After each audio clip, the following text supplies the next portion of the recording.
saya hormati Bapak Kepala Sekolah SMK Wero dan Bapak Ibu Guru wali kelas dari kelas 1 sampai dengan kelas 6 serta guru kelas serta tenaga pendidikan yang ada di SMK Wero. Kali ini Bapak Ibu yang saya hormati, kali ini saya akan menyampaikan tentang budaya positif di SMK Wero. Jadi apa sih itu budaya positif?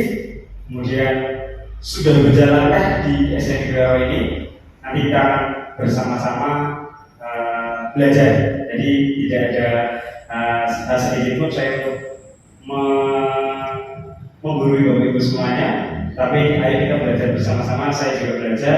Mudah-mudahan apa yang saya sampaikan ini juga menjadi pembelajaran untuk Bapak Ibu semuanya dalam meningkatkan kualitas pendidikan yang secara umum untuk Indonesia dan secara khusus untuk SMK Wero. Mudah-mudahan nanti sedikit pembelajaran, sedikit ilmu yang hari ini kita bahas, mudah-mudahan nanti bisa diimplementasikan dalam kegiatan pembelajaran di SMK Wero. Jadi yang nanti kita akan bahas adalah budaya positif. Apa sih itu budaya positif? Kayaknya semua budaya hampir semuanya positif gitu ya. Nah ini nanti berkaitan dengan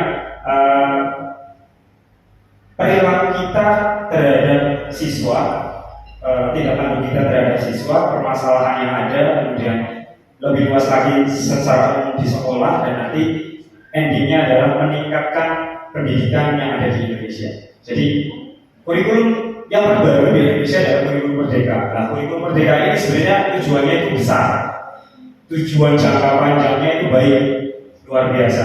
Cuma kadang di bawah implementasinya itu kurang maksimal atau tidak dipahami secara holistik oleh Bapak Ibu guru semuanya. Makanya ada yang dinamakan program guru penggerak. Dalam hal ini guru penggerak diupayakan sebagai perpanjangan tangan dari pemerintah untuk menyalurkan apa-apa yang menjadi visi misi negara di pendidikan di negara Indonesia ke depan. Jadi kalau selama ini guru penggerak dianggap sebagai seseorang yang ingin menjadi kepala sekolah akan melewati guru penggerak, sebenarnya urgensinya agak bergeser kan, seperti itu. Sebenarnya adalah bagaimana sih kita bisa menyampaikan, melaksanakan visi misi negara, dan hal ini Dinas Pendidikan dan Kementerian Pendidikan secara umum, Kementerian Pendidikan sampai ke tingkat paling bawah yaitu Satuan Pendidikan. Dan ini juga nanti Bapak Ibu guru adalah tonggak paling terdepan dalam upaya ini agar programnya dapat berjalan dengan sesuai dengan visi dan misinya tadi. Jadi kita akan belajar bersama tentang budaya positif.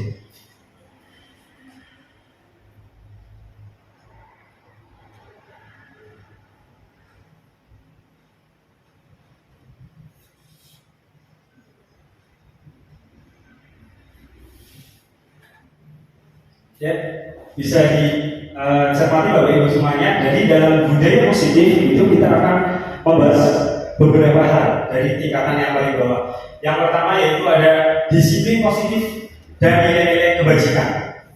Disiplin positif, apa sih itu disiplin positif? Apa sih itu nilai-nilai kebajikan? Ini konsep-konsep baru yang mungkin belum banyak Bapak Ibu guru ketahui dalam dunia pendidikan. Apalagi Bapak Ibu guru yang sudah senior, perkembangan dunia pendidikan saat ini itu sudah cukup berjalan begitu pesat, cepat. Jadi pentingnya kita sebagai guru untuk terus belajar ini agar nantinya output yang dihasilkan atau siswa-siswi yang dihasilkan akan lebih berkualitas lagi. Kemudian nanti yang akan dibahas selanjutnya adalah teori motivasi, hukuman, penghargaan, dan restitusi. Ini ada juga kata-kata yang mungkin baru terdengar. Kalau motivasi mungkin sering mendengarnya, hukuman ini mungkin tidak hanya mendengar tapi sering dilakukan gitu. Terus kemudian penghargaan juga ini sering juga kita lakukan. Kemudian nah ini yang kata-kata terakhir adalah restitusi. Apa sih itu restitusi? Ini yang menjadi nanti muaranya. Yang selanjutnya ada keyakinan kelas. Nah ini nanti ada juga hal yang cukup baru dan di beberapa Bapak Ibu mungkin ya. Tapi sebenarnya ini sudah berlangsung juga ketika kurikulum Merdeka sudah berjalan, ini sudah mulai ada. Juga termasuk di kelas saya sudah saya pampang keyakinan kelas yang ada di bagian belakang, meskipun saya belum kelas 3 belum melaksanakan kurikulum merdeka. Yang selanjutnya ada kebutuhan dasar manusia dan dunia berkualitas. Jadi sebagai manusia itu sebenarnya punya kebutuhan dasar. Kalau selama ini kita hanya mengetahui kebutuhan dasar kita hanya sandang, pangan, papan dan sebagainya, sebenarnya lebih dari itu. Kebutuhan manusia itu tidak hanya sandang, pangan, papan. Itu secara fisik mungkin iya. Sandangnya tercukupi, papannya tempat tinggal juga tercukupi, pangannya juga tercukupi. Tapi di balik itu sebenarnya kita masih banyak hal-hal yang sebenarnya itu menjadi dasar sebagai manusia itu memiliki kebutuhan dasarnya. Yang selanjutnya nanti akan dibahas adalah restitusi dari 5 posisi kontrol. Nah ini akan ini juga hal yang baru dari Bapak Ibu. Ayo kita nanti belajar bersama. Saya juga belum terlalu mahir, tapi bersama-sama kita belajar. Yang terakhir adalah restitusi segitiga restitusi. Jadi nanti ada konsep tentang segitiga restitusi. Jadi ini ruang lingkup secara luas adalah tentang budaya positif. Bagaimana sekolah nanti bisa menciptakan budaya positif di sekolah itu. Budayanya lebih baik, yang berpositif, yang nantinya akan berdampak pada karakter anak, menjadi anak yang berkarakter kuat, jujur, disiplin, dan bertanggung jawab. Ini yang nantinya diinginkan ke depannya. Oke, selanjutnya yang akan dibahas yang pertama yaitu tentang disiplin positif. Bapak Ibu yang saya hormati, disiplin itu menurut Bapak Ibu apa? Dan sebenarnya pernah tidak sih Bapak Ibu melaksanakan disiplin kepada diri sendiri mungkin atau kepada peserta didik? Mungkin ada yang bisa berpendapat, Bapak Ibu. Disiplin apa Pak Isan? Menurut Pak Isan? Tepat waktu, boleh. Menurut Pak Teguh apa Pak Teguh disiplin Pak Teguh? Tindakan tegas. Tindakan tegas. Oke. Ada lagi mungkin Ibu-ibu, Bu Eri, Bu Dewi, Bu Tanti, disiplin. Ya, kurang lebih. Ya, memang seperti itu. Yang kita pahami tentang disiplin memang seperti itu. Jadi disiplin ini jadi dapat diberikan ancaman atau memberikan hukuman agar terbentuk karakter berdasarkan nilai kebajikannya. Kita ini nilai kebajikannya bagaimana? Biasanya kita sebagai guru itu melaksanakan yang katanya adalah disiplin. Dengan cara apa? Biasanya dengan cara ini memberikan ancaman atau memberikan hukuman. Kalau dalam materi yang tadi kita bahas adalah bisa motivasi, bisa hukuman, bisa penghargaan dan sebagainya. Nah, menurut Ki Hajar Dewantara itu ada konsep yang bagus sekali menurut Ki Hajar Dewantara, yaitu ini yang menjadi dasarnya kita sebagai guru. Pasti kita sangat tahu betul tentang hal ini, yaitu ingarso suntulodo, ing madyo manungkarso, tuturi handayani. Artinya sudah paham ya Bapak Ibu? Ingarso suntulodo apa? Betul. Jadi kita sebagai guru di depan harus bisa memberikan. Yang kedua, imadio manungkarso. Apa berarti? Di tengah.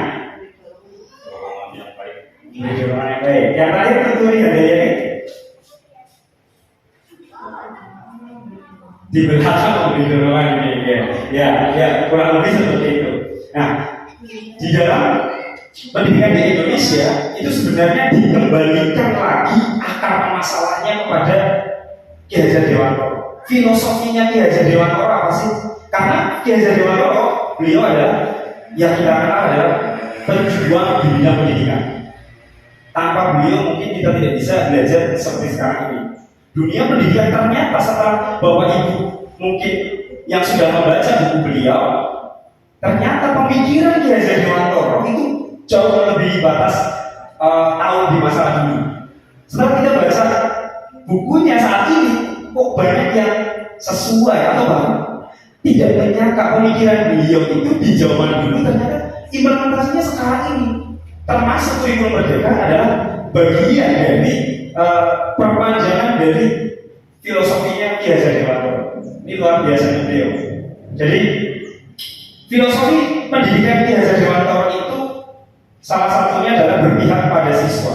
Jadi bukan siswa yang harus mengikuti mau guru, tapi bagaimana seorang guru nanti bisa mengarahkan sesuai dengan kebutuhan siswa, bukan keinginan, tapi kebutuhan siswa. Ini yang agak miss. Dan ini menjadi dasar juga dalam kurikulum merdeka bagi ibu semuanya. Jadi kurikulum merdeka apa sih? Jadi ada orang atau bapak ibu guru yang mungkin beranggapan merdeka ya berarti apa yang keinginan siswa ya itu nanti kita ajarkan. Apa yang menjadi siswa yang pengen belajar apa ya itu kita laksanakan. Tapi sejatinya setiap siswa itu memiliki pribadi yang berbeda-beda. Apalagi kalau di kelasnya ada 25 siswa, kita akan kesulitan terkait dengan hal ini. Sebenarnya tendensi dari kurikulum merdeka yang bagaimana adalah merdeka ketika kita itu melakukan sesuatu tanpa ada paksaan, melakukan sesuatu tanpa ada ancaman dari orang lain, melakukan sesuatu dengan penuh tanggung jawab atas dasar dirinya sendiri dengan kesadaran diri. Itu yang dinamakan kurikulum merdeka atau merdeka yang sebenarnya. Jadi kurikulum merdeka berarti ya sesenangnya bocah kurang ini deh. Jadi hal itu agak berbelok. Jadi sebenarnya kurikulum merdeka yang dimaksud itu adalah yang nantinya siswa itu dapat menjalankan perilaku tanpa ada ancaman, terus diskriminasi dan sebagainya dari orang lain. Tapi memang betul-betul masuk atau dari motivasi intrinsik dari si siswa itu sendiri. Tidak hanya bagi siswa, tapi juga bagi kita sebagai guru. Sekarang saya menanyakan ke bapak ibu guru semuanya. Bapak ibu guru melakukan sesuatu hal pasti ada dasar dari siswanya. Betul? Betul. Saya mau berangkat sekolah. Kalau saya tidak ngajar, nanti saya nggak digaji. Ya itu termasuk motivasi juga. Latar belakang apa yang akan kita lakukan sebenarnya? Saya nanti hari ini hari Senin, harusnya saya pakai seragam hitam putih atau peci. Kalau saya tidak menggunakan seragam itu, nanti bagaimana? Nah itu juga termasuk landasan. Apa yang kita lakukan itu sebenarnya dilandasi oleh hal-hal demikian. Atau bahkan yang lebih ekstrim lagi, misalkan kalau saya tidak mengerjakan PR, Pak Guru akan melakukan ABCD terhadap saya. Ini juga termasuk motivasi untuk melakukan sesuatu tindakan, tapi latar belakang yang berbeda. Nah ini banyak sekali. Nah saya dan Bapak Ibu semuanya, ayo kita belajar bersama-sama melihat paradigma yang lebih luas terhadap dunia pendidikan dan khususnya anak. Dan sesuai dengan filosofi Ki Hajar Dewantara yaitu berpihak pada siswa. Jadi kita yang melihat kebutuhan siswa. Sama halnya seperti ini Bapak Ibu. Petani akan mengupayakan bagaimana padinya nantinya akan tumbuh subur, baik, tidak terserang penyakit dan dapat panen tepat waktu serta panennya sesuai dengan apa yang petani inginkan. Berarti si petani itu harus mengupayakan agar tidak kena perang, berarti harus titik-titik. Agar sesuai dengan waktunya, berarti petani itu harus titik-titik. Agar tercukupi kebutuhan airnya, berarti petani itu harus titik-titik. Nah, sama dengan kita sebagai guru. Kita pun sama. Kita selayaknya juga harus melihat ke siswa. Kalau si siswa A misalkan membutuhkan memang motivasi tentang belajar, berarti kita harus memberikan motivasi belajar agar nantinya tujuannya tercapai. Misinya adalah agar lebih rajin belajar. Jadi setiap siswa mempunyai kebutuhan yang berbeda-beda.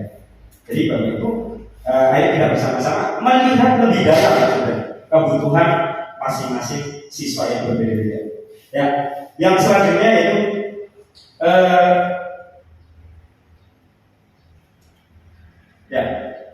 ini nilai kebajikan. Kita masuk ke nilai apa sih itu nilai kebajikan? Ini nanti masuk ke sebenarnya muaranya ada di restitusi dan hasilnya ada di budaya positif di setiap sekolah. Jadi menurut Dr. William Glaser pada teori kontrol, pada bukunya di teori kontrol, yaitu setiap perbuatan memiliki suatu tujuan yang tadi sudah disampaikan. Setiap perbuatan pasti memiliki tujuan, meskipun tujuannya berbeda-beda. Mengerjakan PR pun tujuannya mengerjakan PR, tapi perbuatan yang dilakukan motivasinya akan berbeda-beda. Setiap anak mungkin akan memiliki motivasi yang berbeda.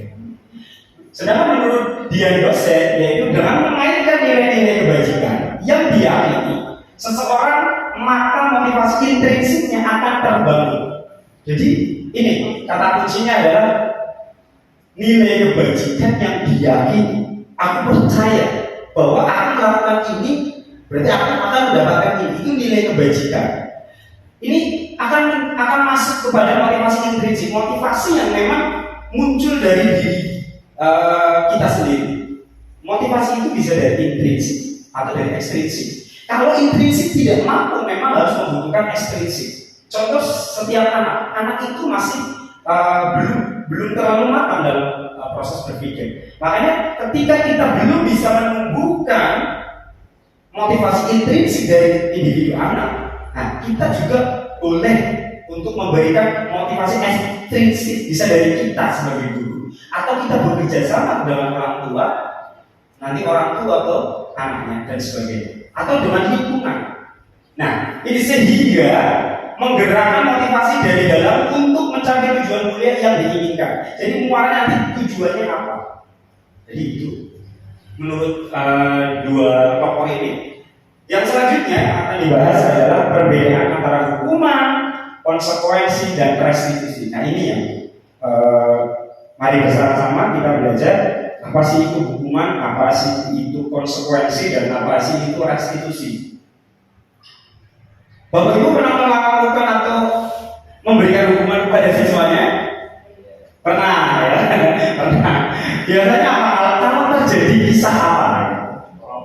Tidak mengerjakan PR, terus apa lagi Pak?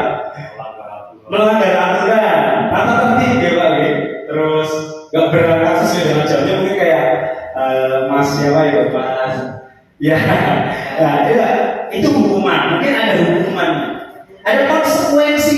Apa sih? Hukuman dan konsekuensi bukannya sama saja, tapi ternyata ada perbedaannya. Apalagi terlebih dengan yang namanya restitusi. Ini yang nanti jadi hal yang baru mungkin dari Bapak Ibu. Atau mungkin Bapak Ibu sebenarnya sudah tahu tapi belum menyampaikan. Jadi kurang lebih seperti ini. Hukuman itu nanti adalah sifatnya itu tiba-tiba. Terkesan ya tiba-tiba. Ya udah. Dan biasanya kalau hukuman ini itu bersifat satu arah.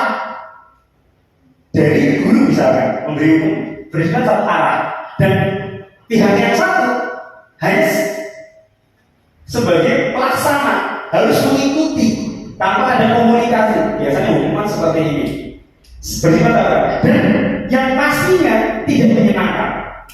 Biasanya seperti tidak ada kayaknya hukuman yang menyenangkan kan? Meskipun hukumannya dalam bentuk menyapu di kelas, misalkan di kelas 3, itu juga termasuk tidak menyenangkan. Harusnya saya bisa istirahat, tapi saya harus menyapu kelas. Nah itu. Nah bedanya dengan konsekuensi apa? Konsekuensi ini lebih tertata. Konsekuensi ini sudah direncanakan, sudah dibahas terlebih dahulu. Nanti kalau anak tidak mengerjakan PR, nanti Bapak akan memberikan ini ya, nanti kamu menyapu di kelas ya. Nah ini termasuk konsekuensi. Jadi anak itu sudah tahu sudah. Dan itu sudah disepakati di awal. Itu konsekuensi. Jadi ketika saya tidak melaksanakan sesuatu hal yang disarankan, berarti saya siap menerima konsekuensinya. Kalau saya tidak mengajar sebagai guru, berarti saya siap menerima konsekuensinya. Apa? Bisa ditegur oleh atasan atau bahkan dipanggil oleh dinas pendidikan. Ini juga konsekuensi. Kita sudah tahu sebenarnya. Nah, bedanya hukuman adalah bersifat tiba-tiba. Oh, kamu ikut terlambat, keluar, tidak usah ikut pelajaran kamu. Nah, itu juga hukuman saudara. Nah, bedanya restitusi ini. Restitusi adalah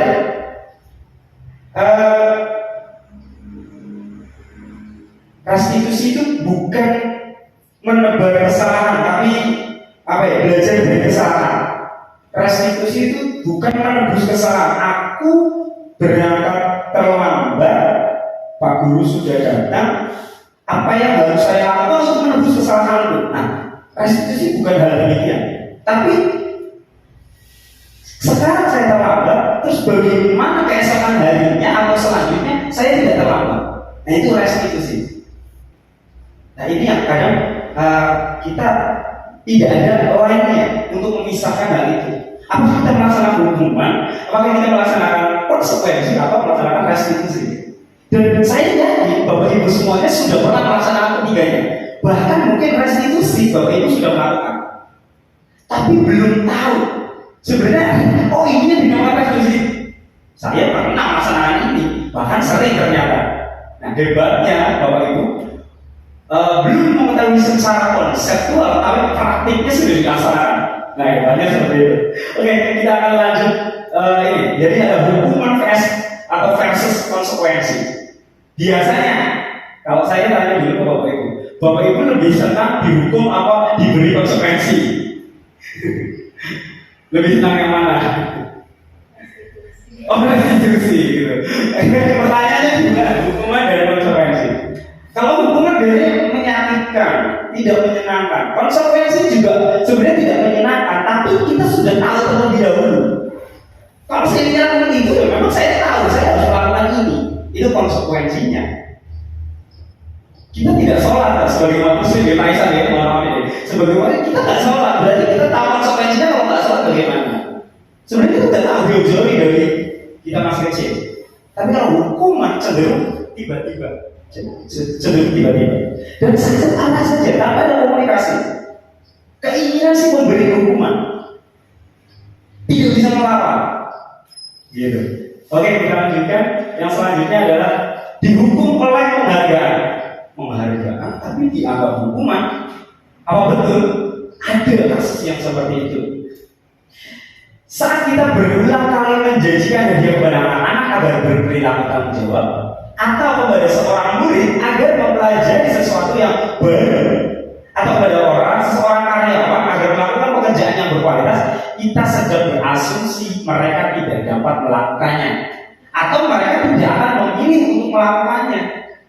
Tapi karena atas dasar hadiah atau penghargaan, sebenarnya dalam seseorang yang memberikan penghargaan itu kadang berpikir anak itu sebenarnya nggak bisa, tapi saya kasih aja di penghargaan agar dia bisa melaksanakannya. Nah, ini yang selanjutnya itu masih dalam konsep dihukum oleh penghargaan. Yang pertama yaitu pengaruh jangka pendek dan jangka panjang.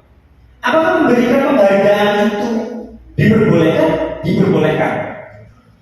Contoh penghargaan yang diperbolehkan ya ketika anak mendapatkan bisa mengerjakan sesuatu, kita berikan selamat, kita berikan tepuk tangan, kita berikan penghargaan, itu termasuk penghargaan.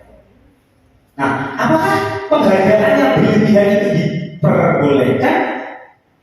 Di satu waktu boleh, tapi di kemudian jangka panjang akan mengalami kesulitan. Yang pertama ini, jika kita menggunakan penghargaan lagi dan lagi, maka orang tersebut akan bergantung pada penghargaan yang akan diberikan, serta kehilangan motivasi dalam diri. Kembali lagi ke motivasi intrinsiknya. Wah, bisa orang melihat dia, ngapain aku melakukan itu? Nah, ini yang jadi bahaya. Dampak negatifnya seperti itu. Tapi apakah ini berlaku pada setiap individu? Tidak.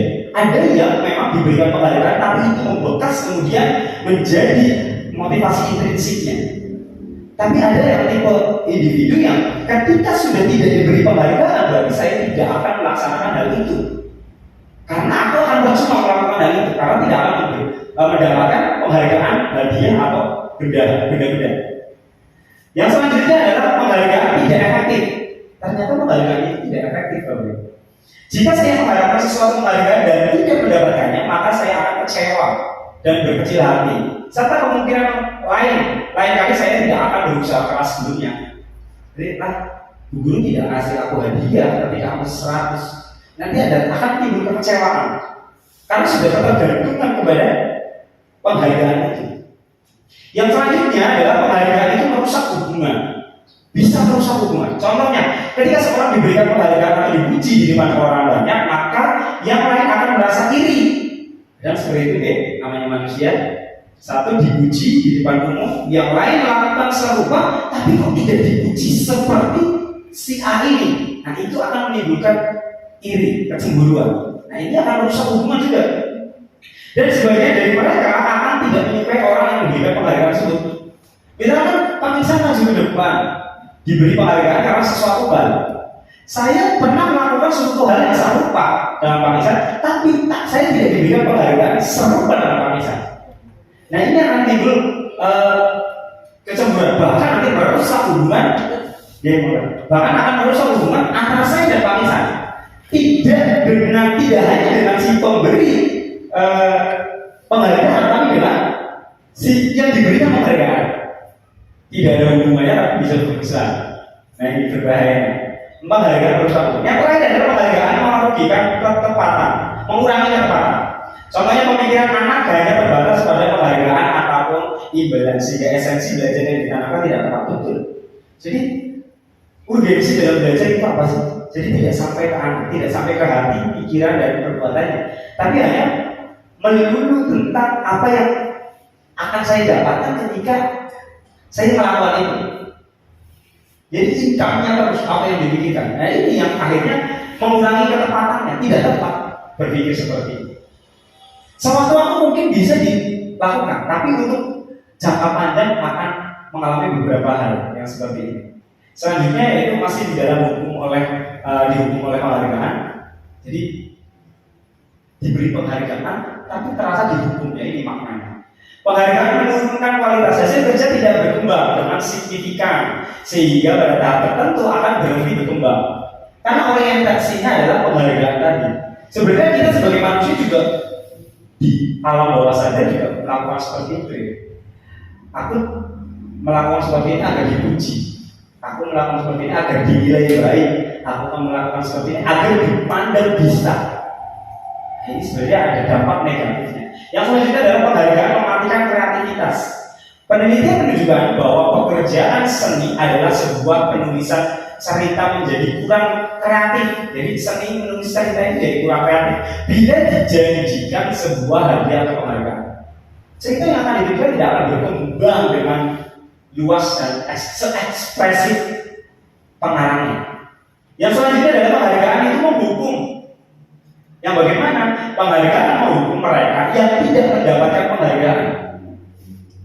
Yang tidak mendapatkan penghargaan seolah-olah saya ini tidak berguna. Saya ini salah, saya itu tidak seperti teman yang diharapkan atau siswa yang diharapkan oleh guru. Ini akan merasa terhukum orang yang lain atau siswa lain. Terakhir, motivasi dalam diri atau intrinsik tadi.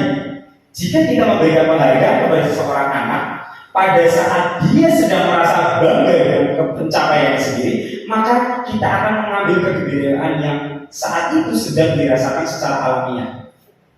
Nah, ini menjadi motivasi dalam diri individu atau motivasi intrinsik. Yang selanjutnya yang akan kita bahas yaitu tentang keyakinan kelas. Nanti muaranya seperti ini, Bapak Ibu. Jadi ketika kita sudah memahami apa-apa yang tadi, motivasi belajar, kedisiplinan, kebudayaan, budaya positif, nanti kita menuju ke yang namanya keyakinan kelas. Atau dalam hal yang lebih luas lagi adalah keyakinan sekolah. Hal ini yang sering kita pakai saat ini adalah peraturan atau tata tertib sekolah atau tata tertib kelas. Nah, bedanya tata tertib aturan dengan keyakinan kelas ini nanti ada berbeda. Keyakinan kelas itu lebih abstrak dan sifatnya positif. Kalau peraturan kelas biasanya atau peraturan sekolah, jika datang terlambat akan mendapatkan bla bla bla. Nah, ini biasanya kalau tidak sesuai dengan aturan akan, nah ini tidak. Kalau dalam urutan bahasa merupakan kalimat negatif karena ada kalimat tidak, kata tidak itu merupakan kalimat negatif. Dan dalam keyakinan kelas ini lebih ke hal-hal positif yang ditonjolkan. Jadi orientasi kita adalah hal-hal yang baik, hal-hal yang positif. Contoh di keyakinan kelas itu adalah bersifat lebih abstrak yang tadi sudah disampaikan. daripada peraturan yang lebih rinci dan konkret. Peraturan biasanya detail. Keberangkatan ada aturannya, seragam ada aturannya, di sekolah ada aturannya, sikap ada aturannya, pulang ada aturannya, dan sebagainya. Tapi keyakinan itu akan jauh lebih abstrak kepada poin-poin inti saja yang mencakup secara keseluruhan. Yang selanjutnya keyakinan kelas berupa pertanyaan-pernyataan atau pernyataan universal yang lebih luas. Jadi dalam peraturan biasanya lebih rinci. Yang selanjutnya adalah pernyataan keyakinan kelas senantiasa dibuat dalam bentuk positif yang tadi saya sampaikan. Kalau peraturan ya, contoh kita di jalan, dilarang parkir, tidak boleh parkir di depan garasi. Nah, ini kalimat yang sebenarnya kalimatnya bagus, boleh, tapi kalimatnya unsurnya kalimat negatif. Beda dengan seperti ini. Misalkan dilarang parkir, atau tidak boleh parkir di depan itu, dengan parkirlah di tempat yang sudah disediakan. Pesannya sama, tapi konotasinya berbeda, lebih positif. Jadi ini yang sebenarnya karena kita terbuai dengan kalimat-kalimat yang sering dilakukan. Tapi sebenarnya kita masih bisa menggunakan hal-hal yang lebih positif. Selanjutnya itu keyakinan kelas sebenarnya tidak terlalu banyak sehingga mudah diingat dan dipahami oleh semua siswa di kelas atau anak sekolah. Seperti yang saya buat di belakang kelas, itu keyakinan kelas yang saya buat hanya ada 5 poin, Bapak Ibu. Yang pertama, selalu berbicara sopan. Ini kan maksudnya selalu berbicara sopan. Yang kedua, selalu memperhatikan pelajaran. Nah, kalau di aturan itu tidak boleh berisik, tidak boleh bermain, tidak boleh mengganggu teman. Nah, itu biasanya aturan. Tapi kalau keyakinan kelas masuk ke unsur yang lebih universal, selalu memperhatikan pelajaran. Nah, yang selanjutnya di tempat saya adalah selalu belajar dengan sungguh-sungguh. Nah, kalau di peraturan tidak boleh bermalas-malasan dan sebagainya. Nah, tapi unsurnya kalau keyakinan kelas itu lebih universal. Selanjutnya, keyakinan kelas sebaiknya sesuatu yang dapat diterapkan di lingkungan tersebut. Jadi tidak hanya dilakukan oleh pribadi, tapi dapat diimplementasikan dalam lingkungan. Di sekolah dapat dilakukan, di rumah pun juga bisa dilakukan. Kalau tadi peraturan lebih rinci, tapi itu tidak universal. Tapi kalau misalnya keyakinan kelas selalu berbicara sopan, berarti itu bisa diimplementasikan tidak hanya di sekolah, tidak hanya di kelas, tapi bisa di rumah, bisa di masyarakat, atau bisa di tempat yang lain. Ini hebatnya keyakinan kelas. Yang selanjutnya adalah semua warga kelas sebenarnya ikut berkontribusi dalam pembuatan keyakinan kelas lewat kegiatan curah pendapat. Jadi sebelum dibuat keyakinan kelas, kita harus ngobrol dulu, berkomunikasi dengan seluruhnya. Misal kita mau buat keyakinan sekolah, berarti ada guru, ada siswa, ada kepala sekolah, ada wali, perwakilan wali untuk membuat bersama-sama. Kita ngobrol, kita curah pendapat. Kita mau bagaimana sih keyakinan sekolahnya.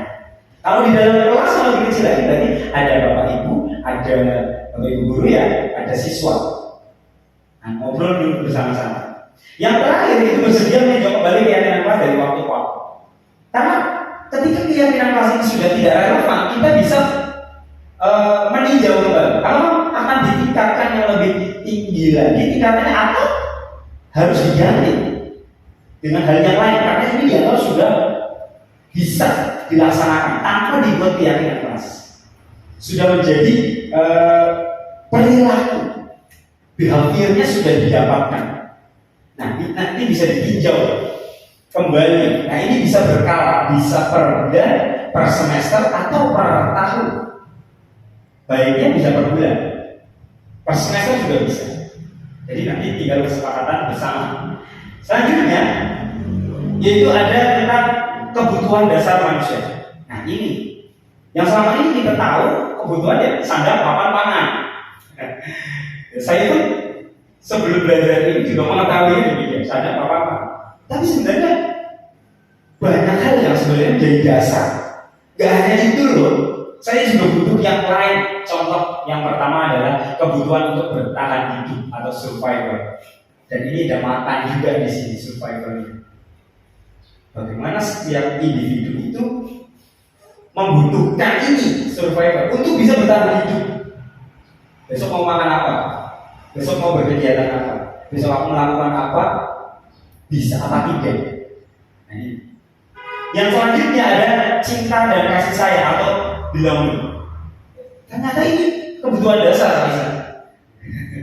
Setiap manusia itu membutuhkan cinta dan kasih sayang. Cinta dan kasih sayang itu tidak selamanya dengan pasangan, dengan rekan kerja, dengan siswa, dengan anak-anak, dengan anak kita pribadi, dengan siswa, atau dengan masyarakat. Ini kita butuh. Sedih tidak kalau Bapak Ibu guru dengan anak dekat, tapi dengan orang tua tidak dekat. Kayak ada rasa yang kurang. Karena ini merupakan kebutuhan yang memang dasar setiap manusia. Jadi memang dibutuhkan. Orang tua juga sama. Kita juga membutuhkan, meskipun kita sudah dewasa, bahkan umur 40-50, kita masih membutuhkan kasih sayang dari orang tua. Yang selanjutnya adalah, kebutuhan yang selanjutnya adalah kebebasan atau freedom dalam hal ini. Kita juga membutuhkan kebebasan, apalagi anak-anak. Aku pengen bermain, aku pengen sendiri dulu, aku pengen pergi tapi tanpa pengawasan orang tua. Ada itu anak di usia tertentu akan mengalami hal demikian. Jadi sudah mulai ditingkatkan, saya pengen bebas. Tapi tidak apa, ini memang kebutuhan dasarnya. Secara alamnya memang muncul dalam diri setiap individu. Nah, pentingnya di pendidikan kita mengarahkan. Yang selanjutnya adalah kesenangan. Kita butuh kesenangan, perlu liburan, perlu refreshing, betul. Makanya dalam pembelajaran itu ada istirahat. Makanya dalam sebuah institusi atau kita misalkan perlu kita refreshing bersama satu sekolah, ya, itu ternyata bukan hal yang mengada-ada, ya. Tapi memang secara alamnya ini memang kebutuhan dasar setiap manusia. Tidak mungkin kita selama hidup harus bekerja atau melaksanakan tugas, tapi memang butuh kesenangan atau fun. Kesenangan tidak harus semua dalam materi. Atau misalkan rezeki yang banyak, kesehatan yang didapatkan, dapat anak yang soleh dan soleha, itu juga termasuk kesenangan. Atau bercanda dengan siswa itu termasuk kesenangan. Selanjutnya yang terakhir adalah kekuasaan. Itu kebutuhan dasar setiap manusia juga membutuhkan kekuasaan. Kekuasaan tidak hanya dibutuhkan oleh misalkan para sekolah yang kuat, tidak. Kita juga membutuhkan itu. Bagaimana kita bisa menguasai kelas kita. Kita maunya sih kita menguasai kelas, tapi kadang tidak bisa. Kita harus menguasai pribadi anak kita, anak pribadi ya. Tapi kadang tidak bisa. Nah ini memang ini merupakan kekuasaan atau power ini merupakan kebutuhan dasar setiap individu. Kita akan menjelaskan di berbagai tahap, yaitu yang pertama kebutuhan untuk bertahan hidup atau secara fisiologis, yaitu papan, sandang pangan, kesehatan dan rasa aman termasuk. Nah ini kita hanya selama ini survivalnya ini. Kita tidak membahas hal yang lain yang ternyata itu mendasar sekali. Yang kedua itu kebutuhan dan cinta dan kasih sayang atau psikologisnya. Kebutuhan psikologisnya, perasaan ingin diterima dalam kelompok, perasaan menyukai guru dan teman-teman. Jadi kalau ada siswa yang senang terhadap gurunya, senang sama pak gurunya, senang pada gurunya, sebenarnya itu bagus. Karena memang ini kebutuhan cinta kasih sayangnya, secara psikologisnya. Aku udah sayang, aku seneng nih sama Bu Tanti misalnya, aku seneng diajar oleh Bu Tanti misalnya. Ini udah bagus berarti, ini memang kebutuhannya. Kalau tidak senang, ini yang malah jadi permasalahan. Gitu. Atau perasaan menyukai ini diterima oleh kelompok. Pasti, setiap individu pasti ingin diterima di kelompok di mana dia berada. Saya orang baru di SDWR, berarti keinginan saya diterima oleh warga yang ada di SDWR, baik siswa, guru, stakeholder yang lain. Pasti ada keinginan itu. Walaupun seiring berjalannya waktu membutuhkan proses, tidak apa-apa. Tapi ketika kita berkeinginan, kita harus menunjukkan perilaku yang nantinya agar keinginan itu bisa tercapai. Yang selanjutnya ada kebutuhan kebebasan atau psikologis juga. Kesempatan membuat pilihan, menyuarakan pendapat, memberikan kesempatan mencoba hal-hal yang baru. Biasanya ini anak-anak ini biasanya senang banget. Atau seperti ini, seperti saya mengikuti kegiatan guru penggerak juga termasuk ini, mencoba hal yang baru. Ini saya butuh kebebasan juga. Dalam hal ini tidak sebebas-bebasnya ya Bapak Ibu. Berarti saya bebas meninggalkan tugas, tidak juga. Kebebasan yang diharapkan adalah kebebasan yang masih dalam konteks atau mengikuti aturannya atau mengikuti keyakinannya, nilai kebajikannya. Yang selanjutnya ada kebutuhan kesenangan ini. Murid yang melakukan segala sesuatu dengan senang maka akan konsentrasinya lebih tinggi. Pembelajaran dengan pembelajaran yang tertekan, dengan pembelajaran yang menyenangkan, anak-anak pasti akan lebih suka pembelajaran yang menyenangkan. Informasi yang didapatkan akan jauh lebih bisa diterima dan berjangka panjang atau long term memorinya masuk ke dalam long term memory. Beda dengan pembelajaran yang agak sedikit tertekan. Dalam hal ini ada intimidatif dari teman mungkin atau guru yang bersangkutan. Ini juga bisa. Tapi jika kita senang, pasti konsentrasinya akan jauh lebih meningkat. Bahkan kadang ada anak yang Pak Guru, Bu Guru lagi dong tugasnya, lagi dong coba soalnya, lagi dong Pak, jangan pulang dulu dong. Nah ini berarti dia sudah senang. Nah di titik ini berarti konsentrasinya tinggi. Anda akan mudah memberikan masukan kepada anak-anak ketika sudah masuk di tahap ini.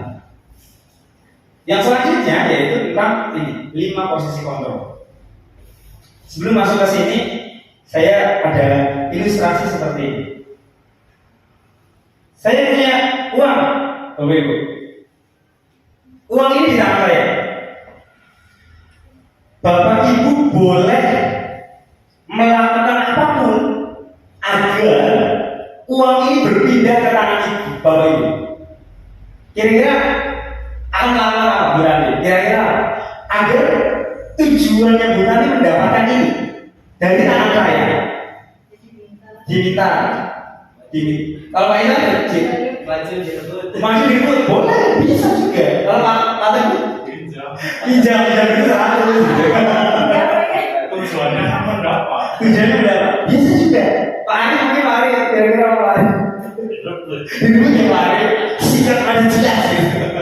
Berina kira-kira apa Berina? Sama, rebut ya, atau nggak minta atau dipaksa. Bisa secara intimidatif, dipaksa, diancam, direbut, atau dengan cara yang lebih baik, dirayu. Bisa sih, ayolah, bisa lah, ditukar. Atau dengan cara itu kalau nggak dikasih nih, baru tak basic. Bisa gitu. Pokoknya bagaimana caranya ini uang bisa berada di tangan. Tapi sekali lagi kembali lagi. Uang ini akan berada tetap di tangan saya. Itu tergantung siapa? Tergantung yang megang kendali, betul sekali. Diancam bagaimanapun, kalau itu bukan kebutuhan saya tidak akan melepaskannya.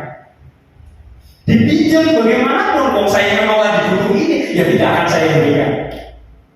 Direbut bagaimanapun, kalau saya mempertahankan dirinya kuat, ya tidak akan saya berikan. Dengan diancam misalnya dicegat di tengah jalan atau banyak di depresi, ini jauh lebih berharga dari saya, dari motor yang saya miliki. Ini akan saya pertahankan. Jadi kontrol itu ada pada diri kita sendiri. Nah ini yang nanti akan kita bahas adalah 5 posisi kontrolnya. Nah ini Bapak Ibu sudah melaksanakan yang mana? Ada 5 Bapak Ibu. Jadi ada penghukum, atau membuat orang merasa bersalah, kontrol dan dalam hal ini di dunia pendidikan ya. Itu sebagai teman kontrolnya, atau pemantau, atau yang terakhir sebagai manajer. Yang mana Bapak Ibu? 1 sampai 4. Oke. Manajer belum. Menghukum sudah pernah. Ya. Kontrolnya. Jadi kalau mau ya tadi satu arah. Biasanya nadanya ini tinggi, Pak Bu. Kamu terlambat, kamu keluar, itu menghukum. Tapi kalau membuat orang bersalah, nadanya bisa lebih landai lagi, tapi menimbulkan rasa kecewa. Membuat rasa bersalah. Misalnya, ayo kan terlambat kan. Jadi kan kalau seperti ini pembelajaran jadi terganggu. Nanti siapa ya? Waktu ini jadi terbuang. Anak memang nadanya landai, lebih tenang, nadanya rendah. Cuma memang nanti akan menimbulkan kecewa juga, rasa kecewa.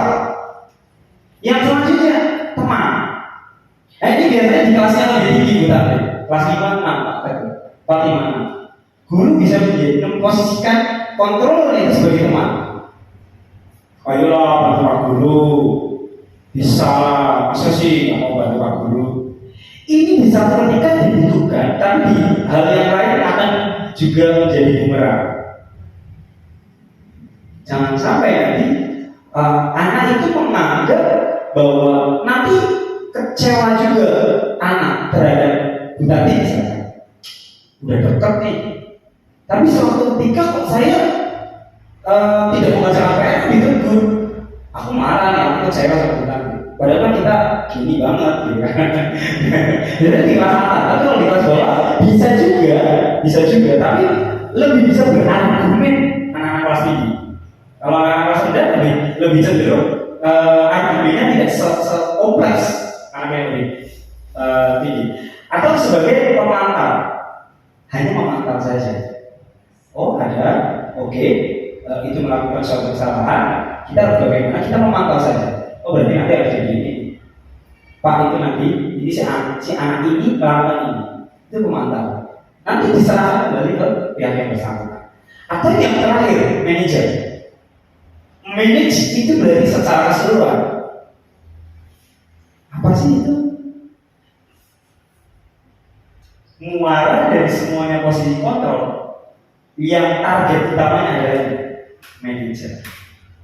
Apakah sudah dilakukan Bapak Ibu? Belum terlalu paham tentang manajerial? Kita akan cermati sebuah video pembelajaran kisah ini.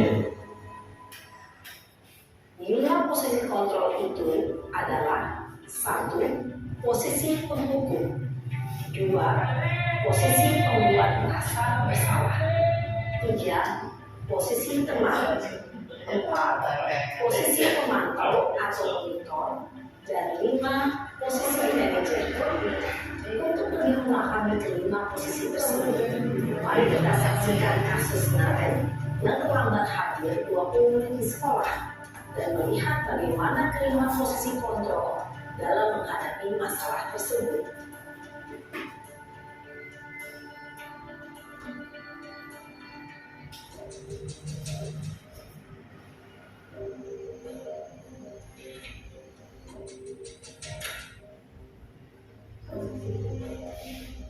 Naren,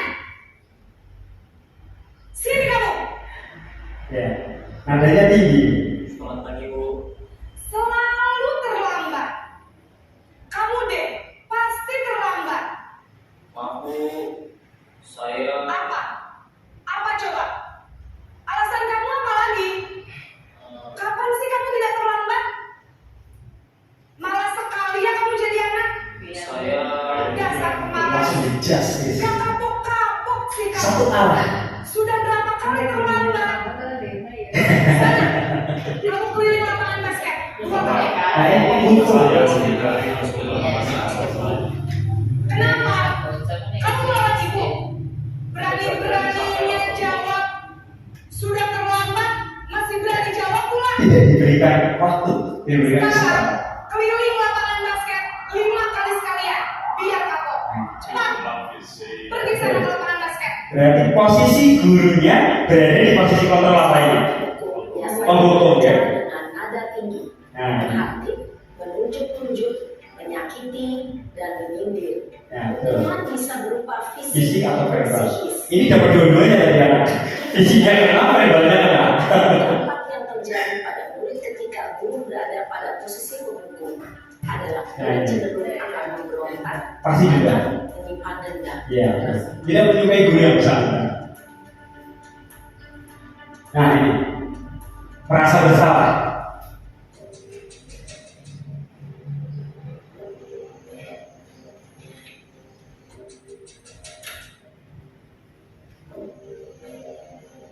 Naren, Selamat pagi Bu. Naren, kamu kenapa terlambat lagi? Lebih ada kalau ini. Ya Tuhan Naren, kamu senang ya bikin ibu susah ya? Merasa bersalah. Terlambat lagi, nanti ibu yang ditegur bapak kepala sekolah, nak. Disangka ibu tidak bisa membina kamu. Duh, gimana ini? Ini merasa bersalah ya. Maaf Bu. Duh, Gusti Naren. Kamu suka ya? Tapi ini tidak betul, tidak bisa. Case-nya beda-beda gitu. Tergantung kalau nanti anak-anak itu. Ibu harus apa coba? Maaf Bu. Maaf sekali. Ya sudah, lain kali jangan bikin ibu susah lagi ya nak ya. Ibu tidak akan kuat lagi kalau ngomong gini terus. Itu tidak akan kuat lagi. Nanti kalau ibu tegur bapak kepala sekolah. Merasa hal yang sebegitu banyak dibebankan kepada anak. Maaf sekali. Saya bertanggung jawab untuk semuanya seolah. Jadi merasa bersalah. Posisi pembuat rasa bersalah berbicara dengan nada tenang, cenderung lembut. Namun kata-kata yang diutarakan membuat murid merasa menjadi orang yang gagal, Betul. memandang buruk dirinya sendiri, merasa Tapi semua yang terjadi nanti apa yang dikhawatirkan dulu Tindakan orang disebabkan oleh saya. Ketika murid mengambil posisi pembuat rasa bersalah, murid akan menganggap dirinya yang bersalah dan ia akan menyimpan emosi negatif tersebut di dalam dirinya. Nah ini yang biasanya dilakukan oleh guru-guru kelas tinggi. Komunikasinya bisa seperti teman. Naren, Kawan terus ya. wah sudah jam berapa ini nak? Selamat pagi ya sayang. Nah ini ya sering kayak gitu ya. Saya Bu salah tangan. Kamu malah menyalahkan ibu kamu. Kamu bukannya anak yang larinya paling kencang. Kok terlambat sih? Iya. Komunikasinya juga cenderung seperti temannya. Cara komunikasinya. Tetap kerja Bu. Ya sudah sana. Nanti lain kali larinya lebih kencang lagi ya. Biar gak terlambat lagi. Bikin senang ibu demi ibu. Bisa kan? Bisa Bu. Ya sudah sana masuk kelas. Ibu beresin urusan absen kamu. Kamu ini ada-ada saja. Dalam posisi teman, guru berbicara dengan nada suara ramah, akrab, cenderung bersenda gurau untuk menjaga suasana tetap santai. Saya di kelas tinggi. Murid akan merasa senang, aman, dan akrab dengan guru. Identitas yang tercipta adalah identitas sukses atau berhasil. Namun, perlu diingat, karena ini masih dorongan eksternal, Belum jadi maka ada faktor motivasi intrinsik. penerimaan dari murid kepada orang tertentu. Di sini, guru absennya, sehingga di lain waktu, murid bisa berperilaku baik, Jika namun hanya kepada orang-orang tertentu saja. kalau sama Pak Fauzan mungkin tidak bukan karena tadi bilang temannya itu lah bukan tapi dengan Pak Fauzan nggak mau. Beda.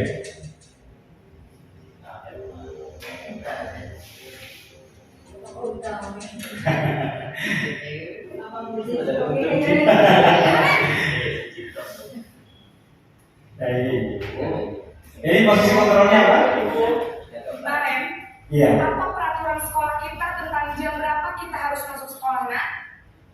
Kita harus di sekolah jam 7 Bu.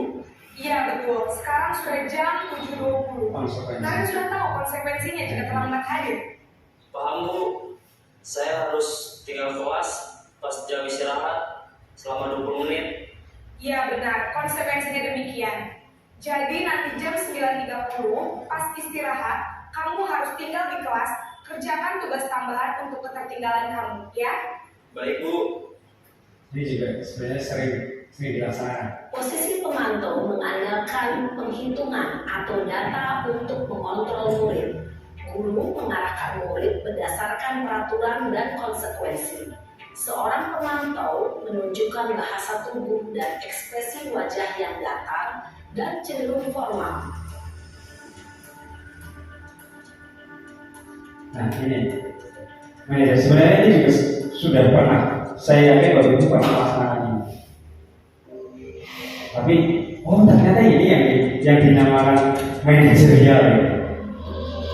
Posisi kontrol manajer. Nah ini. Telat terus. Selamat pagi, Bu. Selamat Coba pagi, Naren. dipahami komunikasinya. Maaf, Bu. Saya terlambat.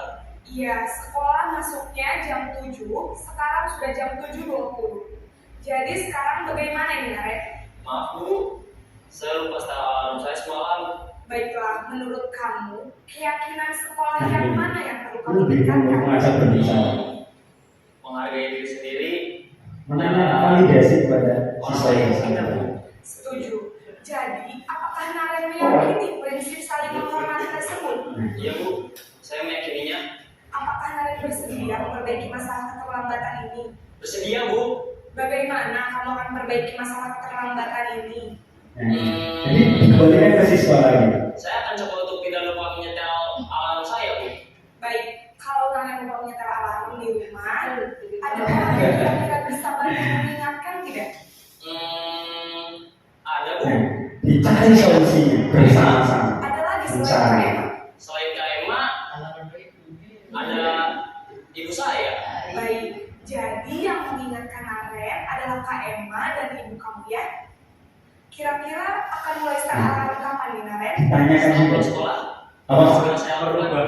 Eh, Jadi Perilakunya Naren gitu, akan mau start kapan? alarm untuk bangun besok pagi dan akan diingatkan oleh kakak dan ibunda Naren ya.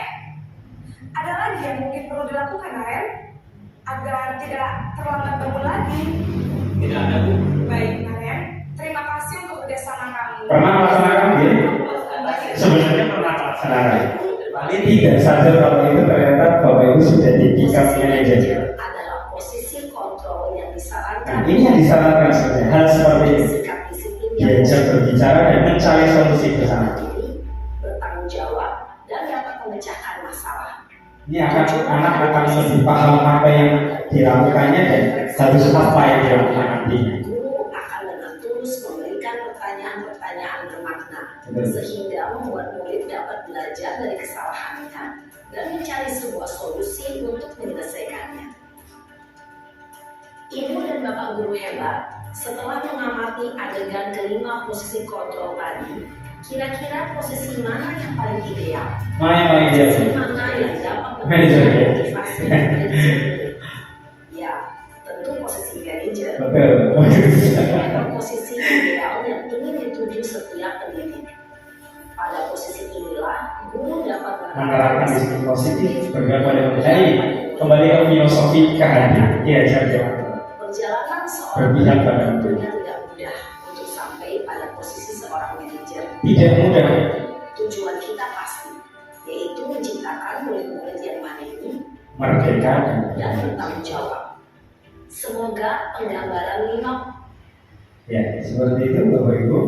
Nah ini kalau tadi sudah masuk ke 5 posisi kontrolnya, jadi sebenarnya itu tadi yang dimaksud restitusi, masuk ke hal yang lebih rinci lagi. Memang secara ideal adalah Bapak Ibu sebagai manajer, posisi kontrolnya sebagai manajer. Idealnya itu, tapi itu membutuhkan waktu Bapak Ibu. Saya pun belum bisa melaksanakan seperti itu secara mandiri.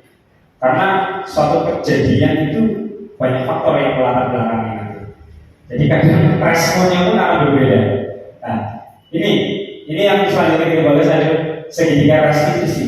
Apa sih segitiga restitusi? Yang pertama tadi menstabilkan identitasnya dulu. Jadi ketika dari Naren terlambat kita menstabilkan dulu. Dengan cara apa sebenarnya? Setiap orang pasti pernah melakukan kesalahan. Jadi kita tenangkan dulu. Jadi dia apa-apa. Orang memang Setiap orang memang pernah salah, nggak mungkin setiap orang itu benar semua, pasti pernah salah. Nah itu dulu. Jadi di menstabilkan identitasnya dulu. Atau mungkin ya, kamu bukan satu-satunya yang pernah melakukan itu, bukan kamu saja kok yang pernah melakukan kesalahan. Pak Guru juga pernah gitu dulu. Tapi, nah lanjut nanti. Jadi langkah ini dilakukan untuk si anak itu tidak tertekan, menstabilkan dulu identitasnya. Yang tahap kedua adalah validasi tindakan yang salah, divalidasi kebenarannya. Dia itu tahu tidak sih apa yang dia lakukan itu salah. Nah, dengan contoh seperti ini, ada cara lain lebih efektif untuk mendapatkan apa yang kamu butuhkan. Kayak tadi sama Naya, kamu tahu nggak kalau apa yang kamu lakukan ini benar atau salah? Salah Pak Guru, salah Guru. Terus bagaimana biasanya kalau kamu biar tidak terlambat? Nah, validasi. Kamu tentu punya alasan kan mengapa kamu melakukan itu. Kenapa kamu terlambat? Ternyata bangunnya siangan. Kenapa? Ternyata tidak di alarm. Ternyata selain tidak di alarm, orang di rumah tidak diberitahu dan tidak membangunkan. Ini butuh validasi sih. Jadi posisi manajer itu Bapak Ibu sering memberikan pertanyaan-pertanyaan yang konstruktif nanti. Yang selanjutnya adalah menyampaikan keyakinannya. Kayak tadi, kamu tahu kan keyakinan sekolah yang sudah kita sepakati bersama? Apa coba? Berapa tepat waktu dulu? Nah ini sama juga. Keyakinan kelas apa yang telah kita sepakati bersama? Jadi ditanyakan kembali. Nanti anak suruh berpikir kembali. Oh ya, harus belajar dengan rajin Pak Guru. Harus datang tepat waktu Pak Guru. Nanti kemudian ditanyakan lagi. Kamu ingin menjadi orang seperti apa sih? Apa yang kamu inginkan? Nah ini kan. Itu sebenarnya manajernya. Jadi seperti yang sudah saya sampaikan di awal, restitusi itu bukan menebus suatu kesalahan, tapi belajar dari kesalahan, mencari solusi bersama-sama tanpa ada penghakiman dan penghukuman. Itu Bapak Ibu. Ini ada satu video lagi. Coba ini dicermati. Ini praktik segitiga restitusi. Ini ada siswa. Siang sana. Siang Pak. Sudah lama nggak di sekarang? Kenapa hari ini ada di sini? Kesel Pak, kesel banget. Masa aku dikatain tukang fitnah Pak? Nah, kelas 6 ya, ini juga sama gurunya. Katanya kan depan kelas, kesel banget. Oh begitu. Ya pasti kamu marah dan kesal.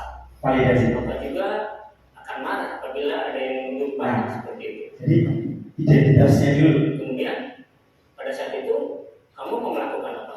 Ya saya langsung ngatain Eka Pak. Ya, Kesel banget. divalidasi Saya kejadian. dia depan teman-teman lain. Oh begitu. Pasti kamu melakukan seperti itu karena suatu alasan tertentu bukan? Iyalah, masa saya diam saja Pak? Ya saya bela diri lah. Masa saya dituduh tukang fitnah? Ya wajar lah.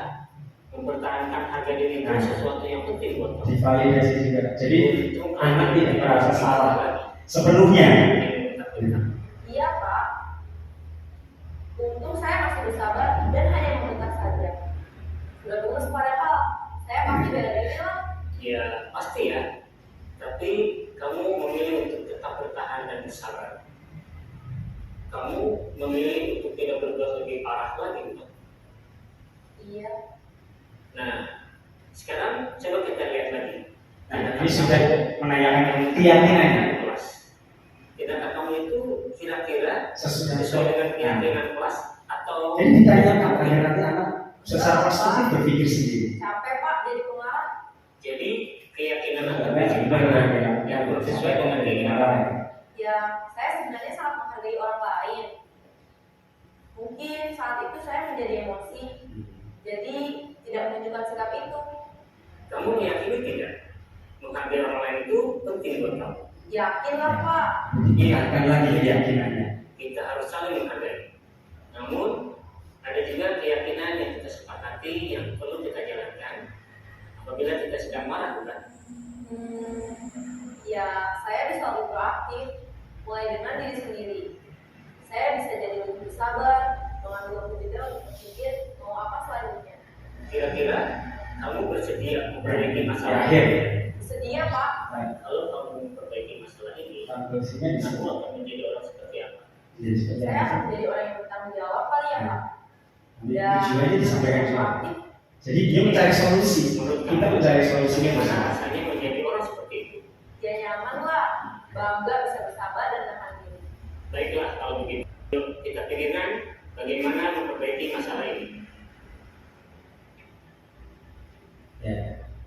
Nah, ini. Jadi dicari solusinya bersama. Ibu dan bapak guru hebat. Baru saja kita menyaksikan Ya. bagaimana Guru itu apa? Kompleks sekali, Pak.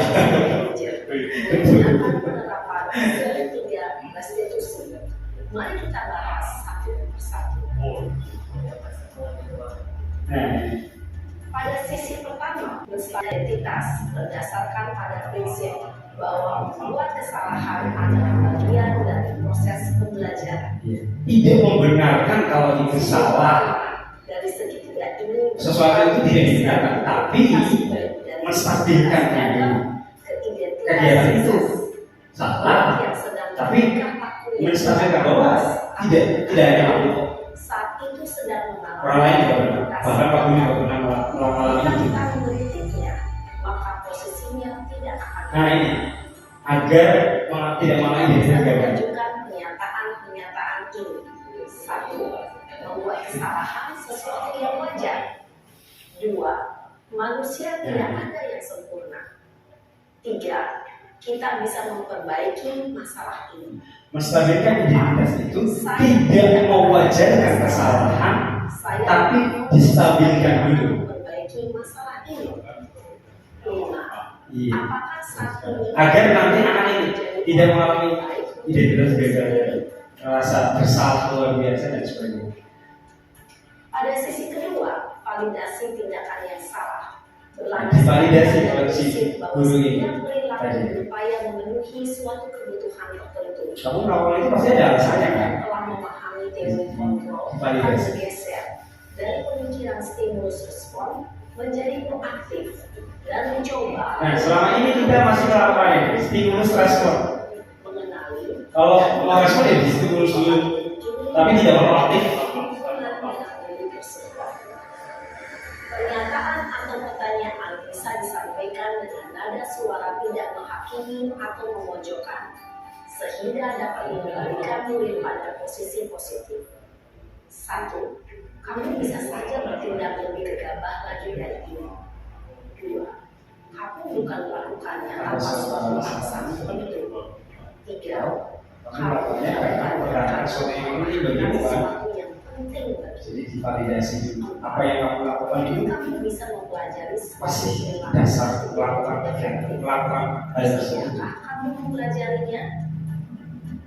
Jadi mencari tahu, kita akan menggali lebih dalam. yaitu menanyakan. Yang terakhir adalah menanyakan keyakinan. Teori kontrol menyatakan. Jadi kembalikan lagi. Dasarnya, kita Ingat gak keyakinan kelas kita apa? Keyakinan sekolah kita apa pada sih? saat perilaku Masih ingat yang gak salah kira-kira? telah divalidasi dan identitas sukses telah stabil. Kita sudah stabil tadi. Murid telah siap mengaitkan keyakinannya dengan tindakannya yang salah dan pemikirannya telah bergeser ingin menjadi orang yang dituju. Pertanyaan-pertanyaan ini dapat mengaitkan keyakinan yang dianut murid.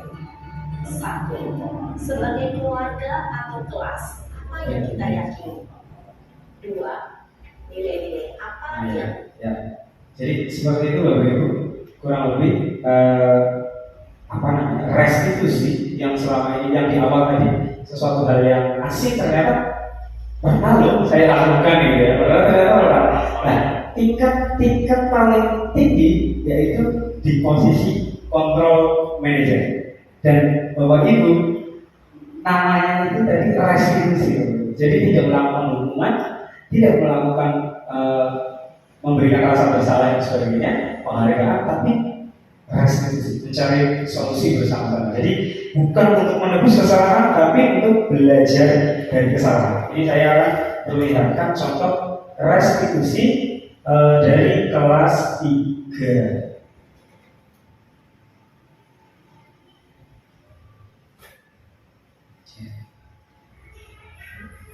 Ya, ini saya kasusnya seperti ini. Jadi ada satu siswa yang dianggap mampu, biasanya mampu, tapi di suatu ketika prestasinya menurun.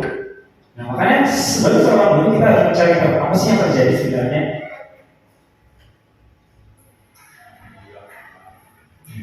Ada kesulitan dalam mengerjakan.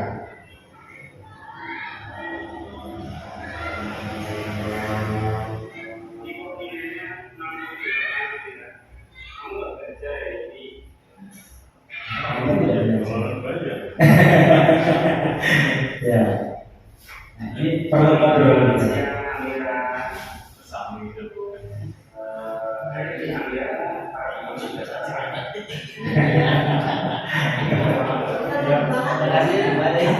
Nah, kayak begini ya tempatnya ya.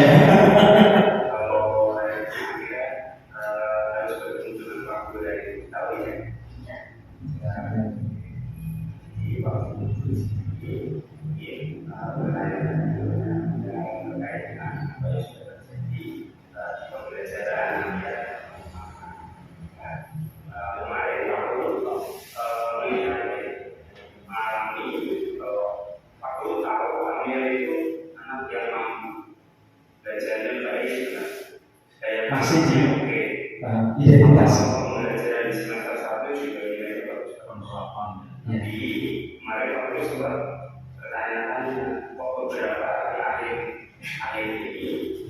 Yang masuk ke validasi.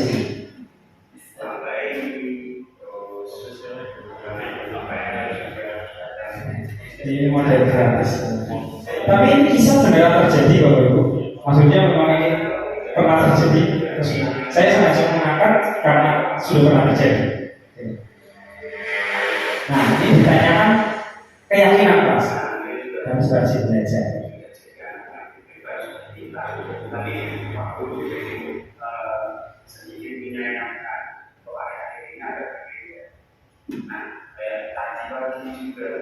Nilai yang kami kerjakan, hasil tugasnya nilainya hanya sekitar 60. Ini kembali lagi ke validasi sebenarnya. Tapi kalau sudah disampaikan di tingkat keyakinan kelas nanti tinggal mengarahkan mencari solusi bersama-sama. Tapi ini untuk menuju ke mencari solusi bersama, saya ceritakan kembali permasalahannya. Jadi memvalidasi lagi.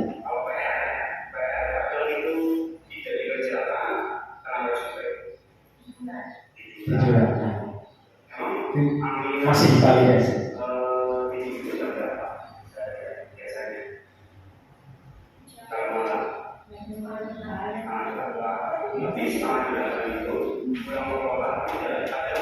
Jadi memberikan pertanyaan-pertanyaan yang konstruktif yang memang nanti anak dituntut untuk berpikir masalahnya berasal dari mana sih?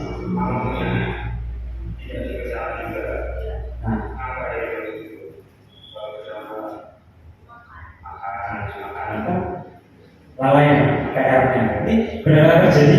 Ini tuh bahasa ini yang anak lain anggap ini anak kita ternyata juga sama. Kadang nggak ngerjain PR, kadang belajar di mana. Ternyata dicari solusinya. Ini hanya satu contoh saja. Kemarin ada dua anak yang saya lakukan restitusi.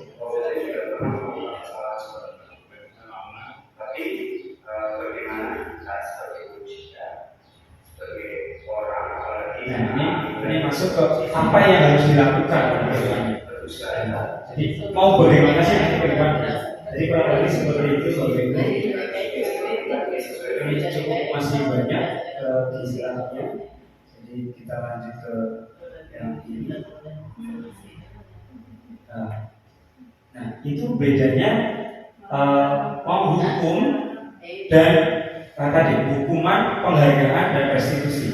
Jadi perbedaannya sudah mulai nampak ya sekarang di Bapak Ibu. Apa itu hukuman, apa itu konsekuensi, apa itu restitusi. Nah, tingkatan yang paling yang diinginkan, yang ideal adalah restitusi, yang ideal. Tapi kadang memang hal seperti ini tidak mudah untuk dilakukan Bapak Ibu, karena ini harus bekerja sama secara menyeluruh dan membutuhkan waktu yang cukup lama.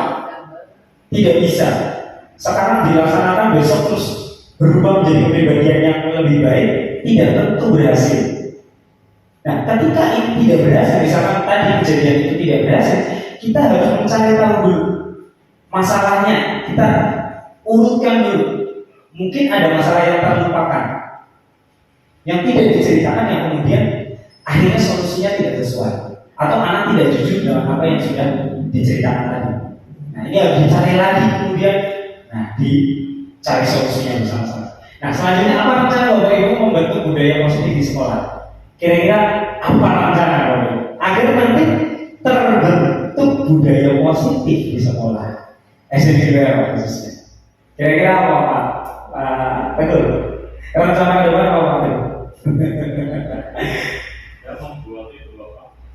Aturan atau Keyakinan kelas ya. Nah, mulai bagus sekali. Jadi mulai dari keyakinan kelas terus sekali. Boleh juga. Jadi sebenarnya di awal juga kita sebenarnya melakukan itu, tapi lebih cenderung ke aturan, tata tertib, kalau saya kesepakatan kelas betul. Di kurikulum merdeka ini istilahnya adalah nilai kebajikan. Nilai kebajikan atau keyakinan kelas. Jadi apa yang kamu yakini bersama-sama. Kita yakini kalau itu benar. Kita yakini selalu kita harus berbicara sopan. Kita yakin kalau berbicara mau sopan. Nah, yakin nggak yakin. Kalau itu udah menjadi keyakinan tuh. Nah, keyakinan kelas itu lebih abstrak, lebih luas, lebih universal yang bisa diimplementasikan di berbagai lingkungan. Tidak hanya ketika lagi di sekolahan.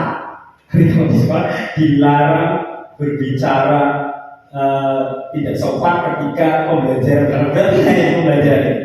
Dan kalimatnya negatif, konotasinya negatif. Nah, nanti ayo bersama-sama agar nanti tercipta rencana positif, budaya positif yang ada di sekolah. Bagaimana bisa terbentuk? Jika kita semuanya bersama-sama. Kalau satu orang, dua orang ini bisa, tapi prosesnya akan jauh lebih lama, akan mengganjal, tersandung, tersendat, dan prosesnya lama. Tapi kalau kita bersama-sama, seluruh stakeholder yang ada di sekolah, dari kepala sekolah, membuat kesepakatan atau keyakinan sekolah, misalkan, terus kemudian akhirnya nanti sampai kepada visi-visi yang harus sebenarnya visi-visi itu harus direvisi berkala oleh itu. Sudah relevan, masih relevan atau tidak gitu. Jadi harusnya seperti itu. Terus selain kepala sekolah, guru juga, terus dari tenaga pendidikan yang lain juga itu harus bersama-sama. Jadi tidak harus guru yang menangani siswa itu. Misalkan Pak Ari atau Bu Rina melihat suatu hal kejadian seperti itu, bisa nanti tidak langsung memberikan menjadi manajer, atau jadi pemantau dengan menyampaikan ke guru yang bersangkutan atau yang tadi yang hal yang lain. Jadi sebenarnya ini bisa terjadi menjadi budaya positif jika ini bersama-sama. Ada kebersamaan. Seperti itu. Jadi Bapak Ibu semuanya, terima kasih. Itu yang bisa saya sampaikan. Kita belajar bersama. Sekali lagi, saya tidak ada maksud untuk menggurui Bapak Ibu semuanya. Ayo bersama-sama. Saya juga dalam rangka belajar apa itu restitusi, apa itu kontrol manajer yang bagaimana. Kita harus mengetahui kebutuhan anak. Seperti kayak ilustrasi yang tadi saya sampaikan di awal, sebagai layaknya petani yang ingin sawahnya, tanamannya subur dan mendapatkan hasil panen yang melimpah. Kita pun selayaknya begitu. Bagaimana kita bisa mencari permasalahan dan kemudian mencari solusi agar siswa-siswi kita bisa sesuai dengan tujuan pembelajaran yang akan kita capai. Jadi tidak dipukul rata, karena setiap individu itu punya kemampuan masing-masing, betul. Pernah permasalahan masing-masing di rumah. Nah ini yang penting.